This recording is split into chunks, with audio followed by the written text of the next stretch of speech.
Bienvenue sur cette chaîne YouTube consacrée au procès contre Michael Jackson ayant eu lieu en 2005.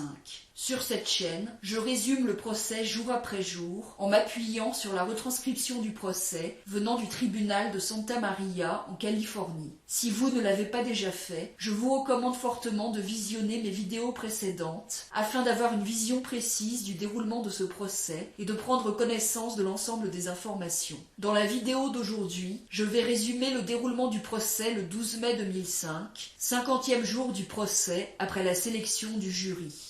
La diffusion des vidéos de Hamid Moslehi se termine. La défense appelle comme témoin Carlos Velasco. Il dit que son père a travaillé et travaille toujours pour Michael Jackson. Il est déjà allé à Family Day une fois par an, environ 20 fois. Il a déjà travaillé à Neverland comme jardinier vers 1997-1998.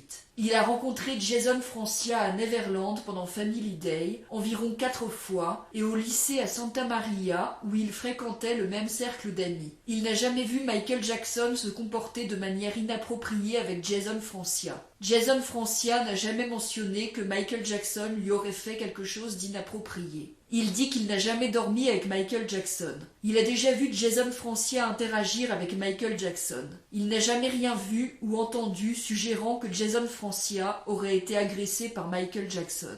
La défense appelle comme témoin David Legrand, avocat travaillant à Las Vegas, qui a été l'avocat de Michael Jackson entre janvier 2003 et le 28 mars 2003. Ensuite, il a été réengagé pour un dossier spécifique jusqu'en septembre 2004. Quand il représentait Michael Jackson, son travail était d'abord général et transactionnel. Il a été présenté à Michael Jackson par Ronald Konitzer, qu'il connaissait depuis les années 1990. Il avait représenté une société avec laquelle Konitzer était associé, High Tech America. Il a représenté des sociétés associées à Michael Jackson comme MJJ Productions. Une nouvelle équipe a été constituée pour représenter Michael Jackson, plusieurs avocats en raison de la diffusion prochaine du film de Martin Bashir en Grande-Bretagne. Personne n'avait pu voir la version finale du film avant sa diffusion. Finalement, une plainte a été déposée en Grande-Bretagne contre Granada et Martin Bashir au nom de Michael Jackson.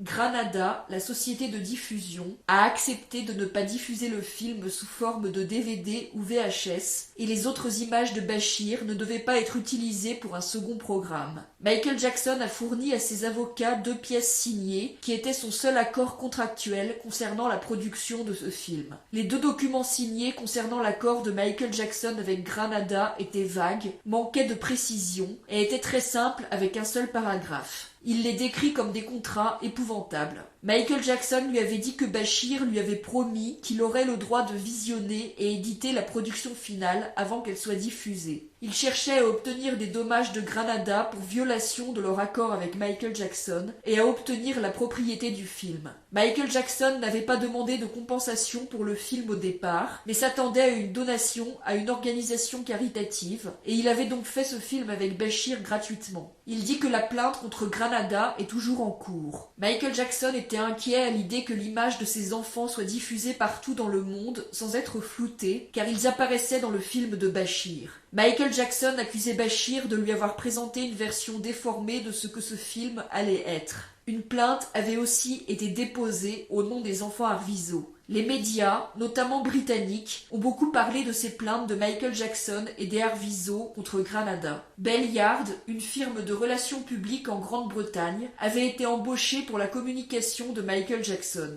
Il communiquait avec Michael Jackson par conférence au téléphone. Il avait l'impression que Dieter Wiener et Ronald Konitzer cherchaient à prendre le contrôle du management des affaires de Michael Jackson. Au bout d'un moment, il s'est méfié de Wiener et Konitzer car ils étaient en position de détourner des fonds. Il pensait que Konitzer prenait de mauvaises décisions et se méfiait de ses motifs et actions. Il a découvert via un autre avocat que 965 000 $ avaient été versés à Wiener ou Konitzer.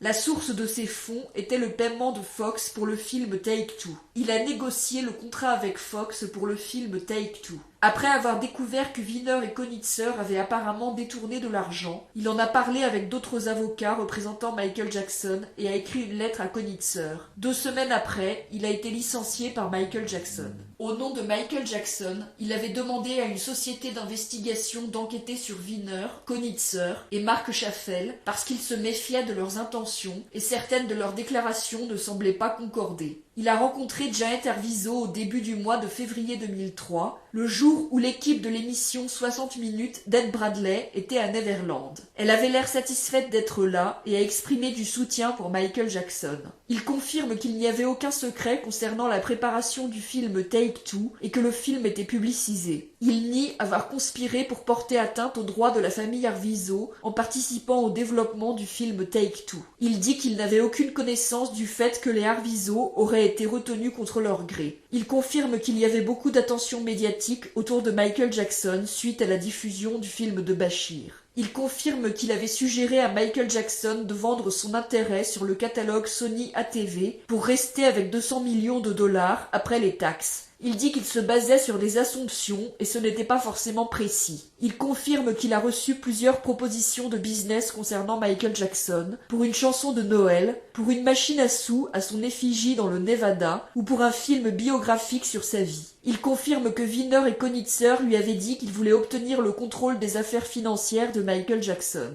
Il dit qu'il avait fini par se méfier de tout le monde, car tout le monde semblait vouloir obtenir quelque chose de Michael Jackson. Il dit qu'il cherchait à minimiser l'implication de Marc Chaffel dans les affaires de Michael Jackson. Il dit que l'avocate de Debbie Rowe n'avait exprimé aucune objection pour que Debbie Rowe soit interviewée pour Take Two. Il confirme qu'il n'y avait aucun secret concernant la participation des Arvizo au tournage de Take Two. Contre-interrogé par le procureur Auchincloss, il dit qu'il a rencontré Michael Jackson pour la première fois dans un hôtel en Floride à la fin du mois de janvier 2003. Il dit que Michael Jackson était très préoccupé par le fait de flouter le visage de ses enfants dans le film de Bachir. Il dit que Michael Jackson lui avait confirmé qu'il avait accepté de faire le film de Bachir sans être payé et que Michael Jackson attendait de la sincérité de la part de Bachir dans sa représentation de sa vie dans son film. Il confirme que les médias ont fait une couverture médiatique très négative sur Michael Jackson après la diffusion du film de Bachir.